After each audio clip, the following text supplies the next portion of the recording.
Are you ready to embark on an adventure through the world of words? Join us on the Reading Revolution and let's explore the exciting world of literacy together. Hi, and welcome to the Reading Revolution. I'm your host, Josh Gregory. We've got a great episode for you coming up. It's about inspiration, it's about funding, and it's about giving back to your community. The Reading Revolution starts now. My guest today hails from Southern California, a young man that is driven when he gets an idea in his head, he performs. Solely taking on the responsibility of giving back to his elementary and middle school in Delano, California, he has got one heck of a story for you. His name is Carter Beardsley. You may have heard of him, but you're going to hear more from him now. Hey, Carter, thanks for joining me on the Reading Revolution. How are you today? I'm wonderful. How are you? I'm doing great, and we're really excited to tell your story, or have you tell your story. A very interesting one about fundraising, giving back, and dedication to literacy out there in California. And let's get started at the start. Did you grow up with books? Did you grow up? And how did your love of reading, start? Well, growing up, I had the blessing and curse at the same time of having both of my parents being teachers. So from a very early age, reading was something that was definitely like instilled and kind of like ground into me. I say the curse because with that, it was also just like I always felt this like higher expectation to just like always strive to do better. So I was just always trying to read more and things like that. And so um yeah, I've been reading ever since I was super young. When I went to elementary school for the very first time, I remember in kindergarten I spent most of my days the early mornings in the library because my mom had to be there super early. I was always hanging out in the library, um, and that was just like always a safe space for me. So then growing up, I really liked to just check out as many books as I could. I know I had a couple favorite series. The Magic Tree House was definitely one of them. Um, and yeah,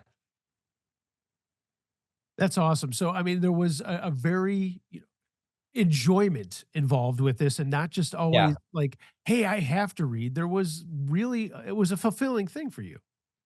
it was. I think that I've always been super interested in history. I know that a lot of people are either math and science, English and history. I've always been an English and history type of person.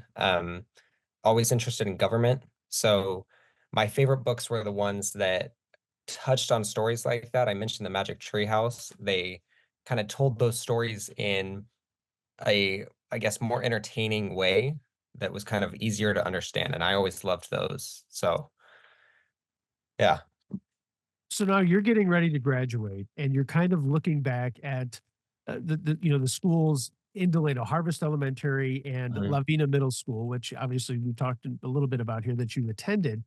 And yeah. you're getting ready to, fly the coop, as they say.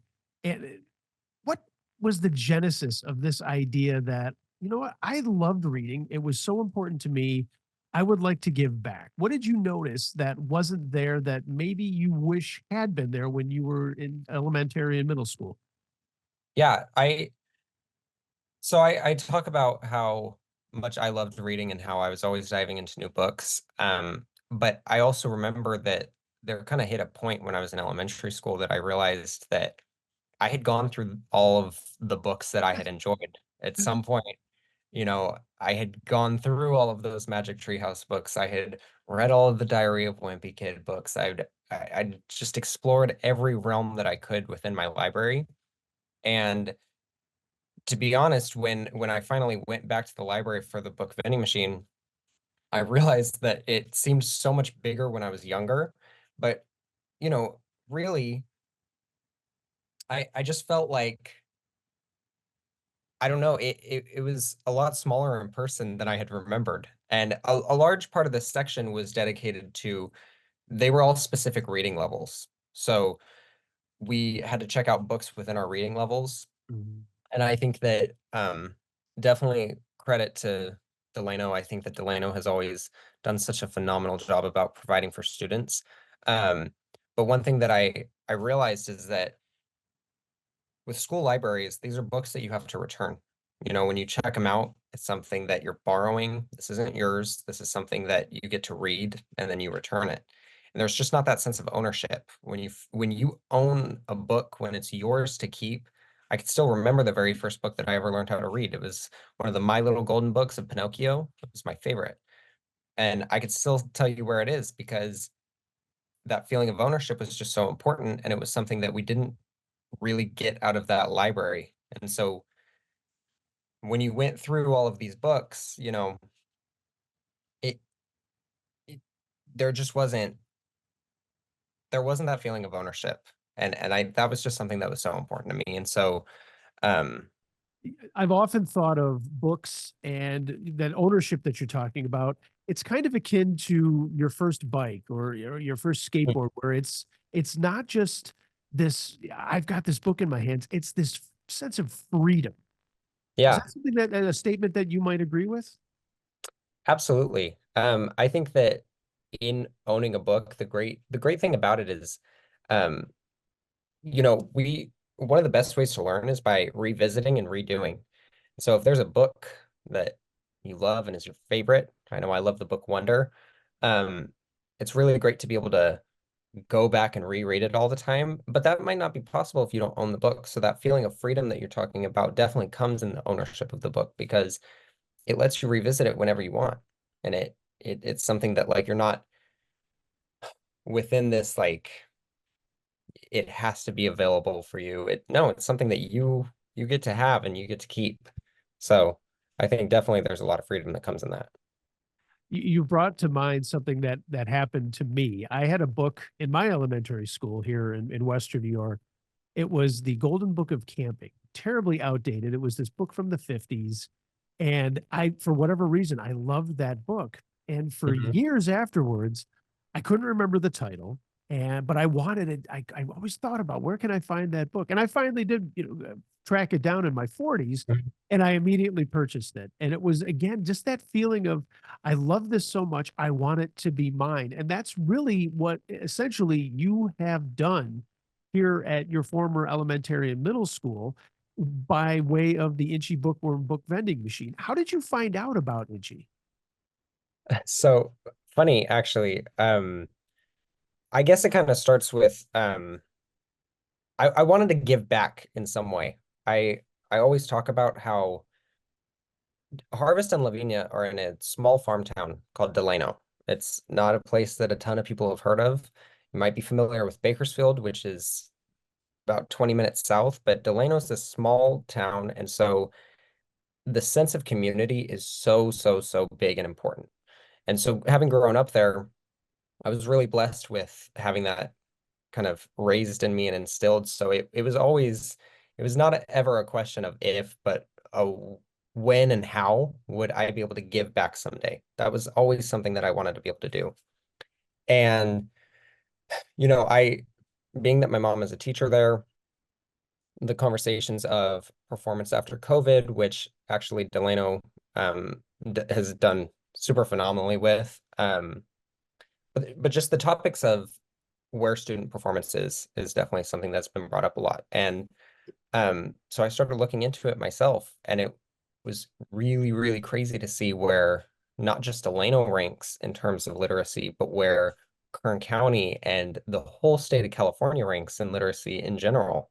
I mean, we're the largest populated state in the United States, and we rank 49th out of 50 in terms of literacy. That was crazy to me. And I know that my county has many times ranked, I believe it was near the lowest in the entire nation. So I wanted to be able to give back in a way that would kind of benefit literacy in that area. So I started Googling and I thought about how cool it would be to have a vending machine. I was like, I know that on my high school campus, all we talk about is how bad we wish we had like a snack vending machine and how like that would just be so awesome. And I was like, well, what if we did that with books? That'd be so cool if kids could go get a book and keep it. And I Googled it, and to my surprise, it existed.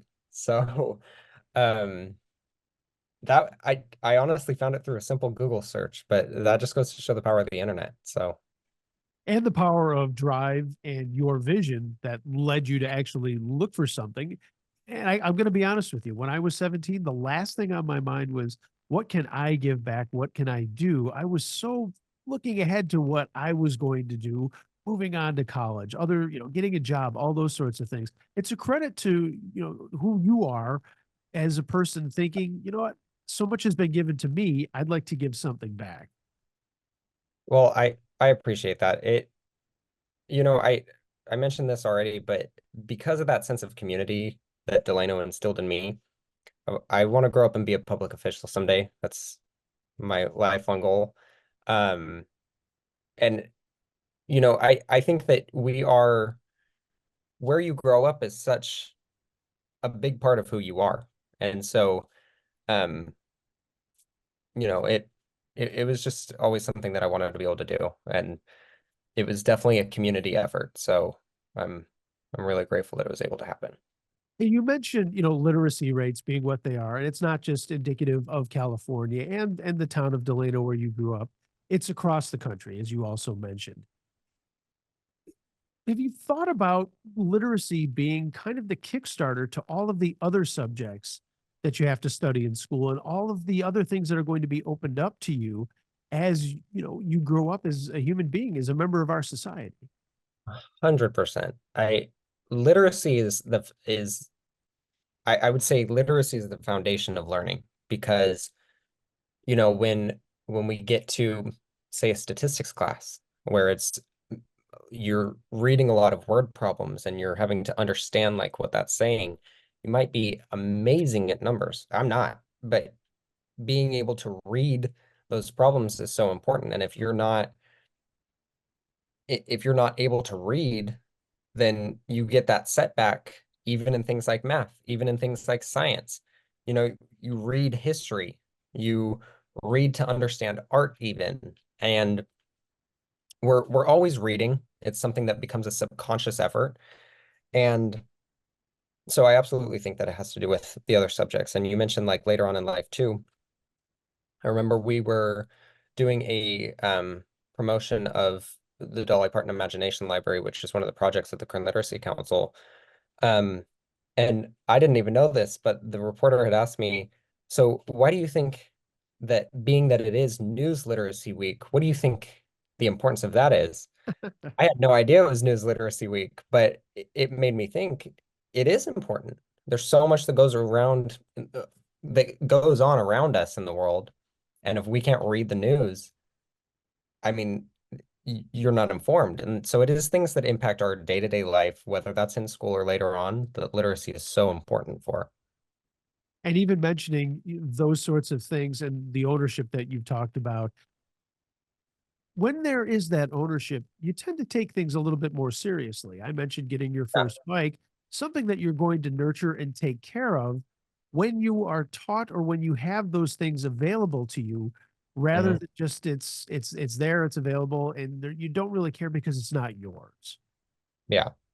I it- that feeling of ownership is really important, but you touched on something about like nurturing it. That is actually one of my favorite parts about the book vending machine is that because it comes with the coins, obviously, those are handed out to students. I know that I always see it on Facebook. Harvest is posting our perfect attendance students getting their new book from the vending machine. And so it's something that they're actually able to earn. And so it's not just the feeling of ownership, but it's also that sense of pride that I earned this. This is mine because I worked hard for it. This is mine because I advanced in my ELA or my math, or I showed up to school every day, or whatever it may be.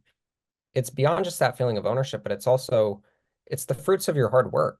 So I know that actually, when we did an interview for our local news station about the book vending machine, one of the fifth graders actually said something that blew us all out of the water, but he was like, this is a compensation for your hard work. And we're like, yeah, kinda, kind of it is. Look at you.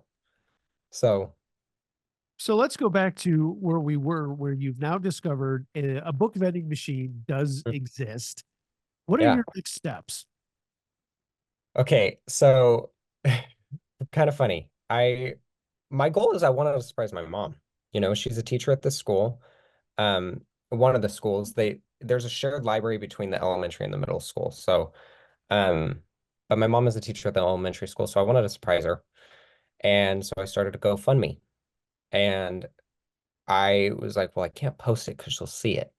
So I tried reaching out to a couple of my friends, being like, do you know, like, where can you help me? And they're like, how are we going to help you? We're high school students. We can't raise $7,500. And I was like, yeah, that's a fair point. So I started reaching out to local businesses. I don't think my pitch was the best because I think a couple of them thought that I was asking for food for the event. And I was like, no, no, no, no. We need the machine first. Then we could worry about that. So um, I called up a city councilman that I know from Delano who happened to have a connection with the current literacy council. And he said, you need to get in contact with them.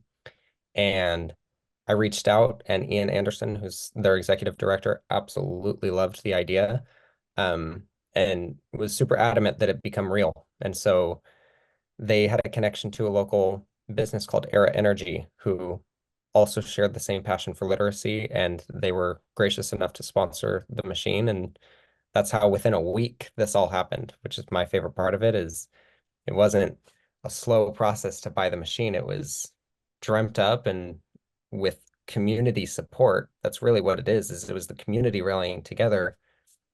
It was able to happen quicker than we thought. So Amazing what you can do and what can happen if you just ask. that's been the big moral and the big like kind of thing that's been coming out of this is like it's so important to ask questions because I know that there's the saying where it's like closed mouths don't get fed, but it's true. This was a really ambitious dream. This wasn't something that, I could have done on my own. And it's from asking the right questions that things like this can happen. And I'm grateful to have learned this because I think that it's a really, really important thing to know. And being that this happened so quickly, as you mentioned, can you talk a little bit about what was the initial meeting with the energy company? Talk a little bit about how your approach might have changed from what you were doing with reaching out to the other businesses in the area. So the, I actually, the current literacy council was the one who directly reached out to Era Energy. They had that contact, but I think that the biggest difference was that they are a local business, and I was reaching out to the other businesses anyway. Um, but I think that the difference was that they're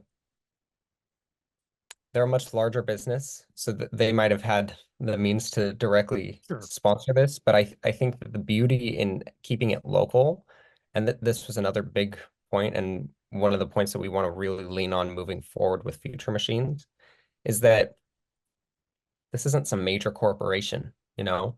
This is right here at home. So when they see that logo on the side of the machine, it's not a major box office business that is just shelling out money. This is their community saying, we believe in these students. We want them to have access to books. This is what we care about.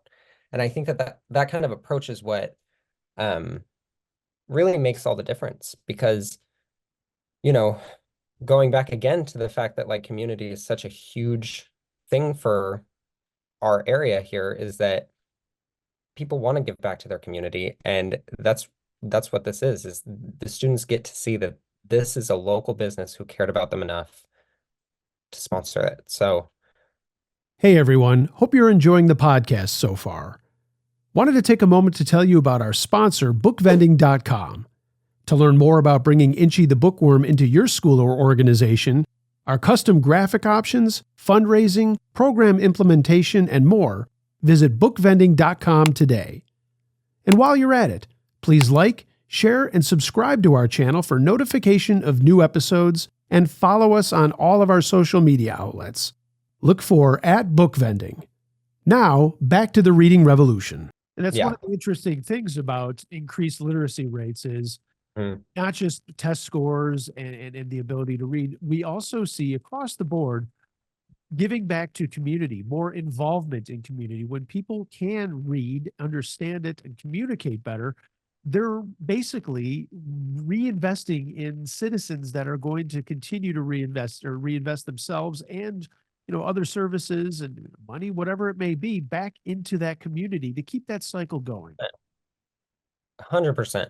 You know, it's those readers that are someday they might become the next big thinker for Era Energy. They might become the next, you never know. But every time you open a book, you're transported into this brand new world. That's why when we talk about being able to revisit a book, it's almost like revisiting this entire new world that, you get to re-explore and you get to find new things in. And so I think that um yeah, I think that definitely access to literacy gives back to the community in that way because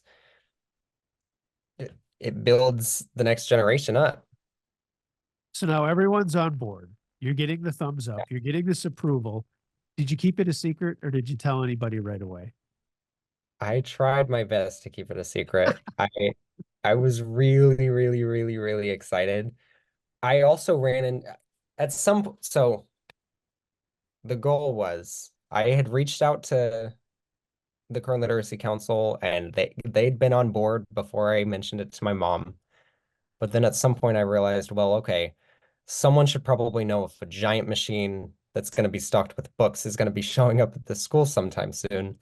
I might need to let someone in on the secret. So I did tell my mom and we told her principal, and that was about it for a while. We kept it very lock and key. Um, none of the students knew what was happening until it arrived, basically. I also tried not to tell my friends for a while because I just thought it would make the Instagram post just that much better. Of course. Um, but no, I did try to keep it a secret, but it was really exciting. So I think along the line, I might have let a couple people in on it, but What was the the- reaction from the principal when he found out that you'd done this on your own? she was really excited.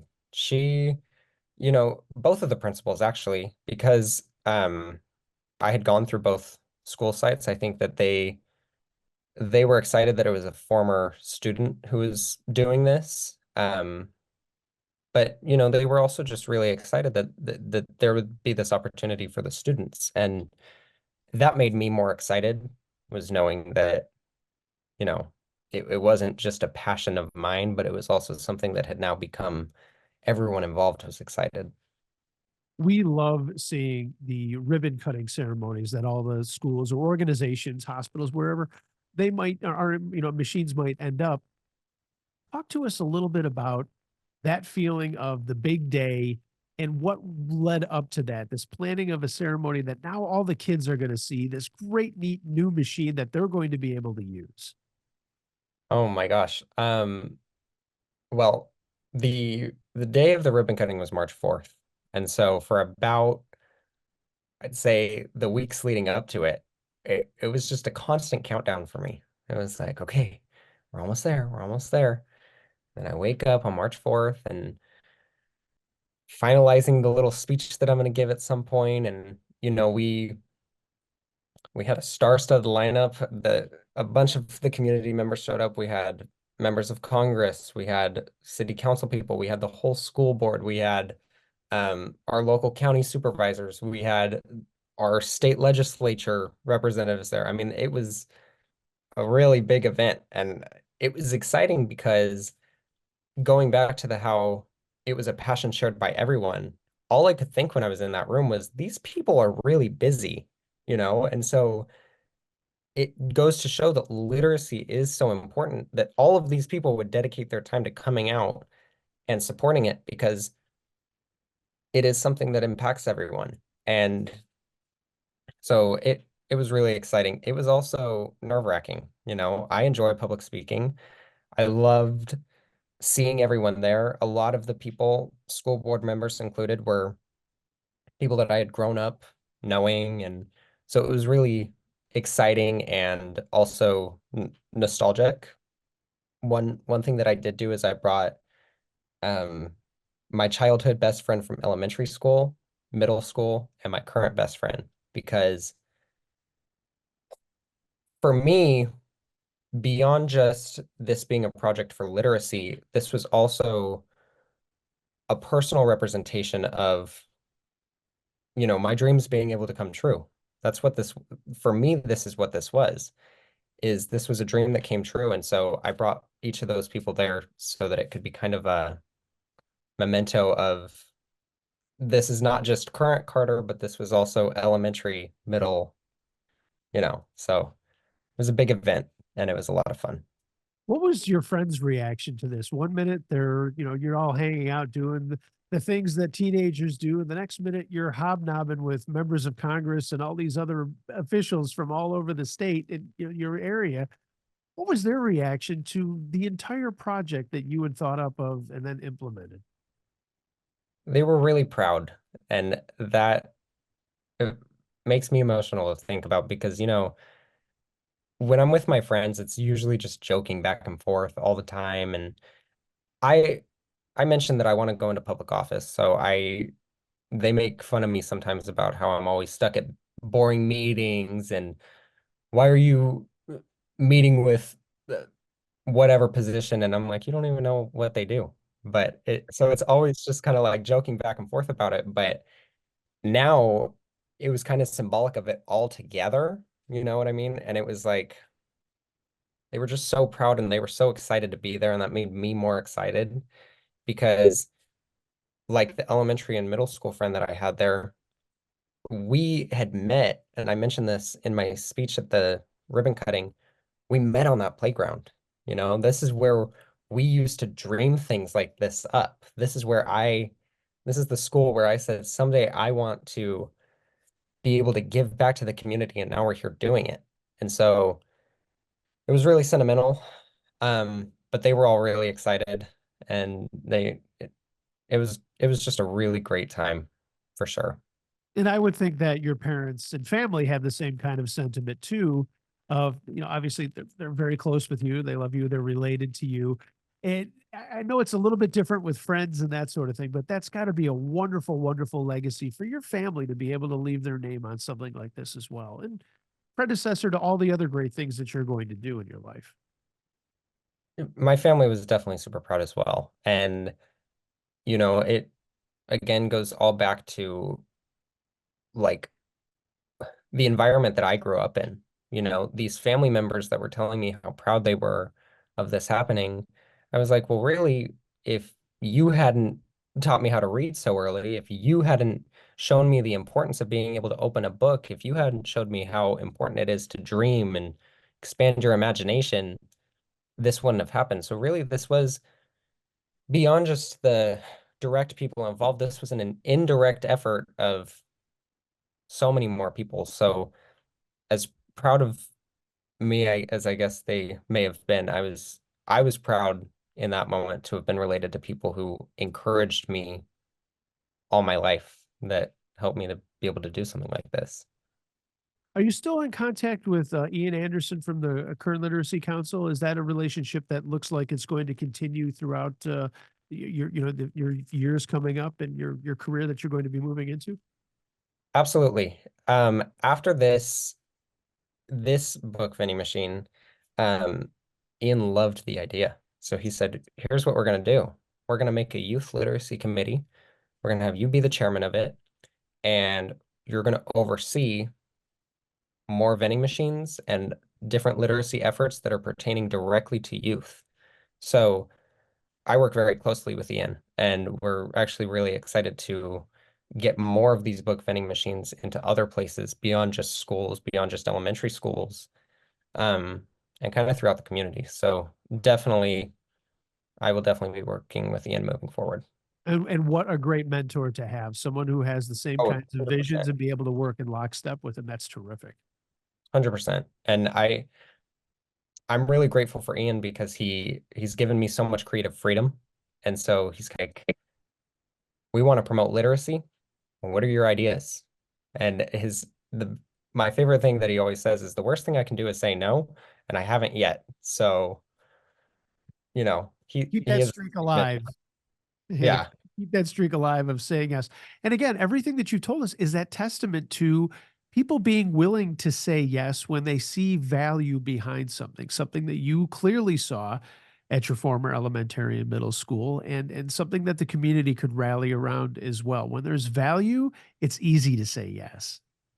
Yeah, I was so, and I'm still so grateful that Ian kind of took the chance on this because, you know, it isn't something that we've seen a whole lot of in our community. We found out that there are a couple vending machines in our county that we weren't aware of, but this just wasn't something that we had seen kind of happen directly that we could really go based off of saying, this is how we know it works in our community. So he definitely took a chance on it. And I'm so grateful for that because, again, it is a combined effort. And he was definitely such a huge part in making this happen. And it wouldn't have happened without him. So I'm so grateful. And what another point of pride to be able to say that you are the model in that area, and that not only being able to build off on your own, but maybe to inspire others to do likewise. I hope so. I hope that more people, especially my age, that one of the biggest things that I'm passionate about is kind of like youth voice empowerment. Um, I mentioned how I'm grateful that Ian took a chance on me, but I feel blessed that I've been in a few positions where people have taken a chance on me and didn't let the fact that I'm a high school student kind of buffer my ideas from being heard. And I think that that has been such a monumental part of me being able to grow into who I am, both personally and professionally. And so while I hope that there's more students out there who can continue to dream up big things, there always will be.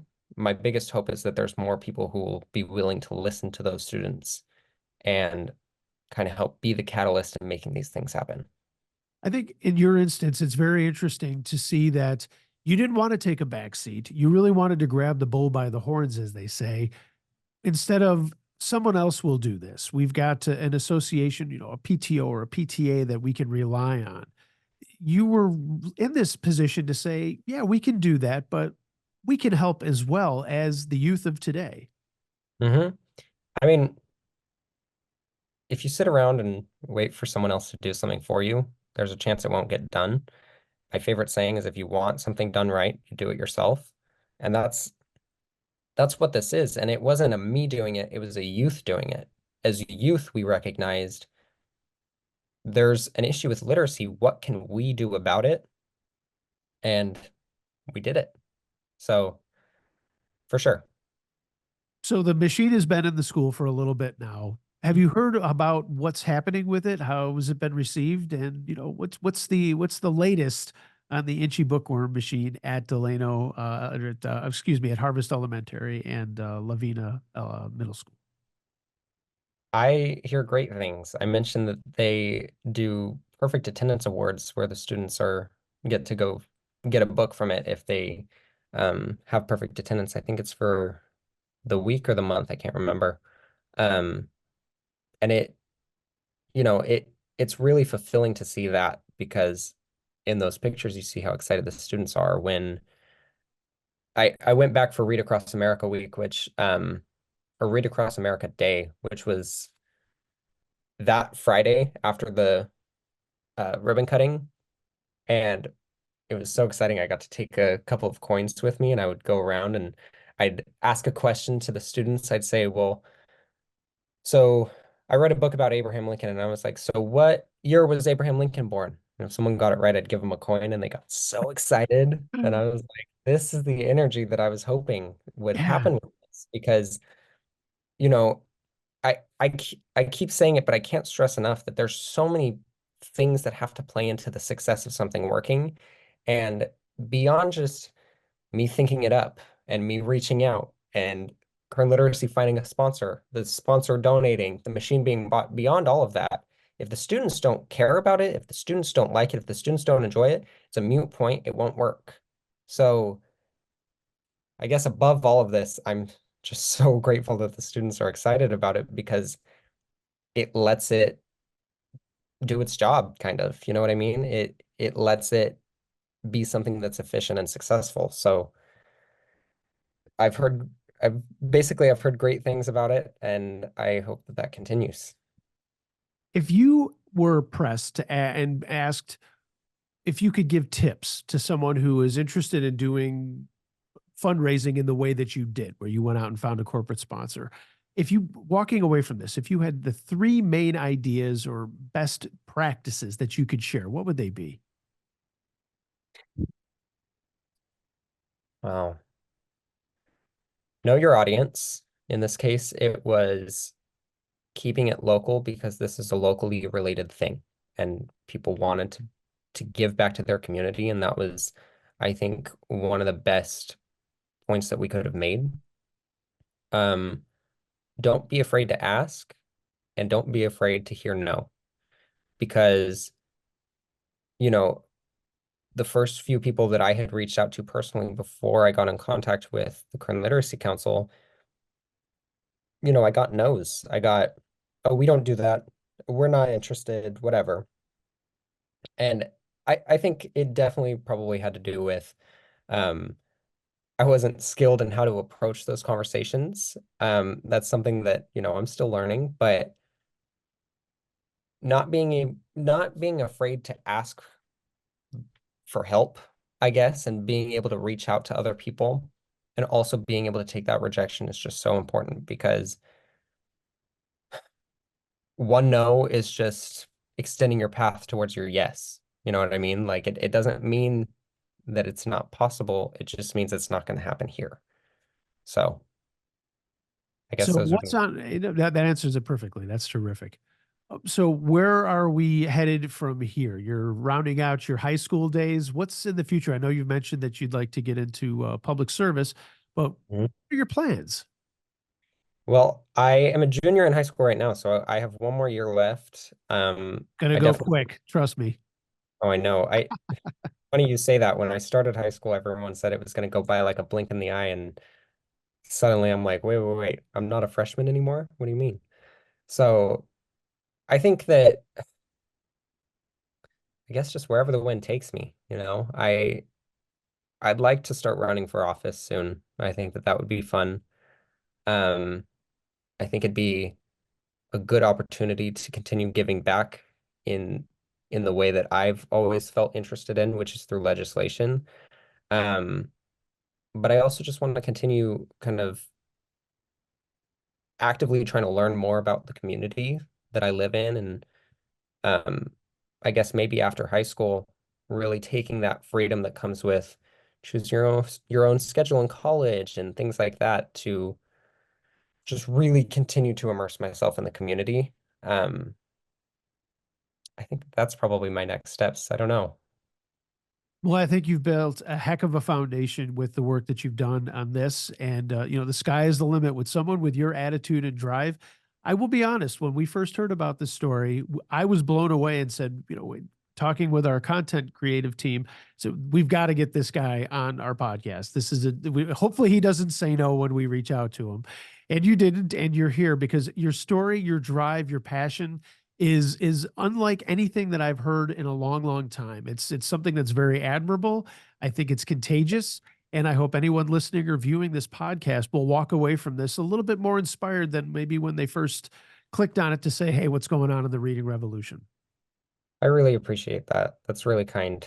I absolutely could not have said no to this. I mentioned before, it's always been a dream of mine and kind of on my bucket list to be on a podcast, and I can't think of a better way to make my debut than talking about the importance of literacy and getting books in the hands of kids. So I was honored, Uh, but thank you very much. Thank you, Carter. It has been a pleasure on our end. The best of luck to you. We'll stay in touch. I'd love to hear what's going on. And hey, who knows, in a year from now, when even greater things have happened, we'll have you back here as a guest once again.